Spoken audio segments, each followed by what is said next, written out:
Pre-settlement, this land was prairie and savanna. Wildflowers, native plants, grew in abundance here. It was ideal for it. We saw this as an opportunity to restore and provide product to restore native plants. We're sitting in the northwest corner of Hart County, Kentucky. We're at Ryder's Mill Farms, also home of Roundstone native seed. We have always traditionally been beef cattle, tobacco farmers and loggers. And about 32 years ago, we switched over to growing and raising conservation seeds. This was just heaven when we got here. This farm was important to us as a conservation place. We weren't able to do the conservation work we wanted to do, raising cattle and tobacco. That had a whole lot to do with our decision to switch. To be honest, it wasn't an easy transition. We're laughed at, scoffed at. You know, what are they doing? Tobacco burning up in the field and the idiots on the side of the road picking flowers. And then we were almost 5 years before we ever really sold any seed. And we both say we felt like we dug such a hole so deep that we couldn't get out, so we just kept on digging. But then at the end of it, what we have are the means and the tools that we need and the seed we needed to do true restoration. To me, it's almost uncanny. You know, we talked about why we changed. What I didn't tell you is with all that tobacco, I've had nicotine poison several times in my life, but I developed a true allergy. And my last crop almost killed me. I had no choice. I had to do something different. We have remnant stands of prairie grasses around us in an area that there's 1/100th of 1% left, and it's all right here for us, and he has a background of botany and a love for it from his grandmother. Yeah, it's just almost like it's providence for us.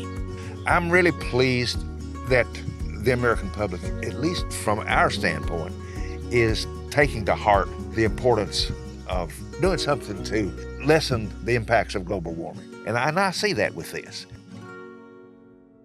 We typically have some kind of production, whether it be your normal row crop production or your native seed production. Somewhere close by is going to be an actual wildlife habitat or sanctuary set aside to allow for bobwhite quail, as well as the deer, turkey, and a lot of songbirds. And the new big push right now that we're trying to promote a lot of is obviously the monarch butterfly. One of the things they have on this property is a nice big cave. They began protecting the endangered gray bats, and I think the population now is up to something like 36,000. If you look at their woods, I mean, they like to grow big trees, so that's what they're doing. And the farmland, if you look around, you don't see any erosion anywhere. It is a primary consideration when we develop any crop now. Is it going to erode? What do we have to do to keep it from eroding? When you come and visit this place, you see conservation in action, you see things that they implement, such as the filter strips and the field borders. The product that they produce affects hundreds of thousands of acres across the country. They have markets for these seeds all over the United States, so other people can purchase the seed so they can start their own native plant operation. Everybody's got a ditch, a yard, a small place at least that they can do something that will be a home for butterflies, be a home for pollinators, be a home for rabbits. All of the work that science has done to show the importance of a greenscape. Problems we're having with global warming, these plants speak to that. The deep passion that they have, you can see it in their eyes, you can hear it when they talk to people. And there's not another person in this country that I would work for because of how much I believe in what they're doing and believe in them themselves. At the end of the day, it is just about conservation. The land ethic to me is that we're going to be on it, we're stewards of it. It is how we are stewards of it and what we do with it. So the ethic is we're going to make our living off of it.